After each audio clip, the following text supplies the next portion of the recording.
প্রত্যেকবারের মতো এবারও আমরা একটা নতুন জায়গার সন্ধান নিয়ে এসেছি।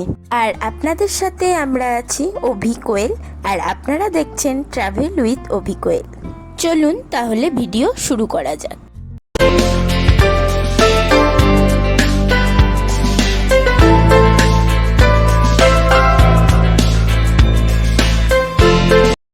আপনাদের বড়মার নামের সাথে পরিচয় হয়তো খুব একটা করিয়ে দিতে হবে না, সবাই চেনে বড়মাকে।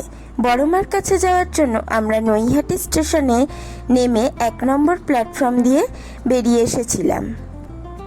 নৈহাটি স্টেশন দিয়ে বেরিয়ে আমরা অরবিন্দ রোড ধরে সোজা হাঁটতে শুরু করলাম। এখানে পুজোর ডালা বিক্রি হচ্ছে। পুজোর ডালা 51 টাকা আর 101 টাকার ডালা আছে।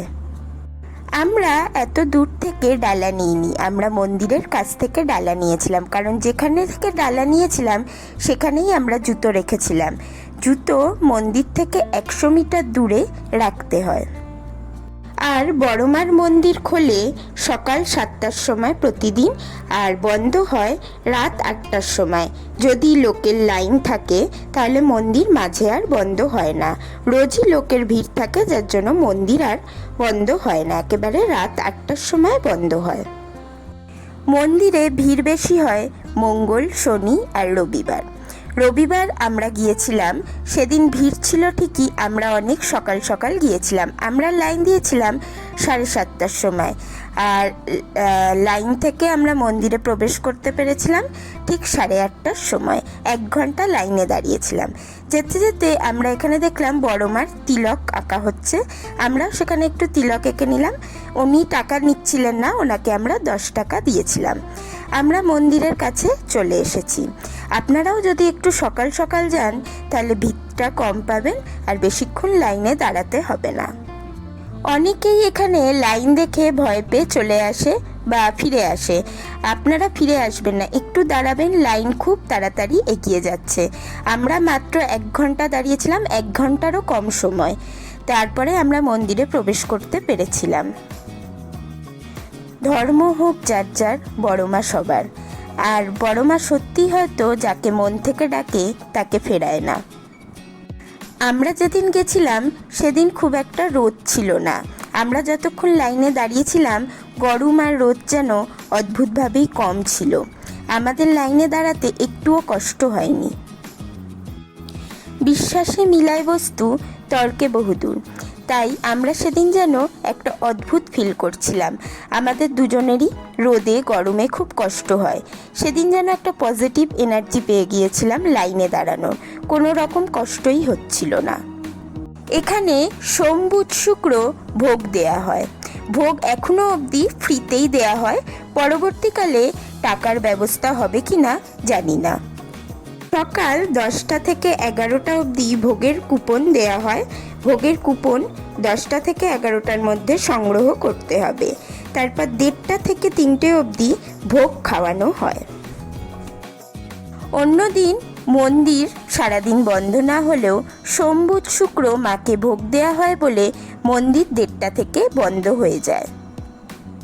আগে যখন খুব সমস্যায় ছিলাম, আমার লাইফে খুব সমস্যা ছিল, তখন আমার মধ্যে খুব নেগেটিভ এনার্জি কাজ করতো। সব কিছুই মনে হতো পারবো না, হবে না। তখন বড়মাকে পুজো দিয়েছিলাম। তারপর থেকে অদ্ভুত একটা পজিটিভ এনার্জি পেয়ে গেছি, আর যে কোনো কাজ আমি খুব সহজেই করে বেরিয়ে আসতে পারি। যেটা হয়তো অনেকেই সে সময় ভাবছে যে এটা হচ্ছে না, পারবো না, কিন্তু আমি সেখান থেকে তাড়াতাড়ি কাজ করে বেরিয়ে আসতে পারি। তাই বড়মাকে বলবো সবাইকেই যেন এরকম পজিটিভ এনার্জি দেয়, সবাই যেন হাসি খুশি থাকে আর সবসময় পজিটিভ থাকে। পজিটিভ থাকলে অনেক কাজই হয়তো খুব সহজে হয়ে যায়। আর আমাদের জীবনে সমস্যা একটাই, আমরা কেউ কিছুতেই খুশি নই। সবসময় মনে করি আমাদের আরও বেশি লাগবে। তাই আগে নিজের পরিস্থিতিটাকে ভালোবাসতে শিখুন। নিজের পরিস্থিতিটাকে যবে থেকে ভালোবাসতে শিখবেন, জানবেন আপনি জীবনে সবচেয়ে বেশি সুখী। হ্যাঁ, আজকে আমি অনেকগুলো জ্ঞানের কথা শুনিয়ে ফেললাম, কারণ বড়মার কাছে এসে সত্যি মনে একটা পজিটিভ এনার্জি পেয়ে গেছি, মোটিভেটেড হয়ে গেছি। তাই আজকে অনেক কথা বলে ফেললাম। আমার লাইফে আমি যেগুলো ফিল করেছি সেগুলো শেয়ার করে ফেললাম। আমি অলওয়েজ নিজের পরিস্থিতিকে ভালোবাসতে পারি, তাই আমি বলবো আমি খুব হ্যাপি আছি।